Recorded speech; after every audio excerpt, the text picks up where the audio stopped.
भाजपा पिछड़ा वर्ग मोर्चा में महेंद्र ठाकुर को मिला जिला उपाध्यक्ष की जिम्मेदारी। छत्तीसगढ़ के सूरजपुर जिले में भाजपा अपने सभी मोर्चा प्रकोष्ठ के कार्यकारिणी का विस्तार कर रही है।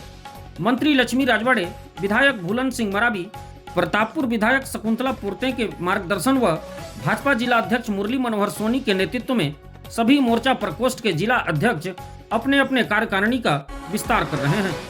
इसी कड़ी में भाजपा पिछड़ा वर्ग मोर्चा के जिला अध्यक्ष रामानंद जायसवाल ने भी अपने कार्यकारिणी का विस्तार किया है, जिसमें सुहागपुर निवासी महेंद्र कुमार ठाकुर को जिला उपाध्यक्ष की जिम्मेदारी सौंपी गई है। इस नई जिम्मेदारी के लिए सभी शीर्ष नेतृत्व का महेंद्र ने आभार जताते हुए जिम्मेदारी पूर्वक कार्य करने का भरोसा दिया है।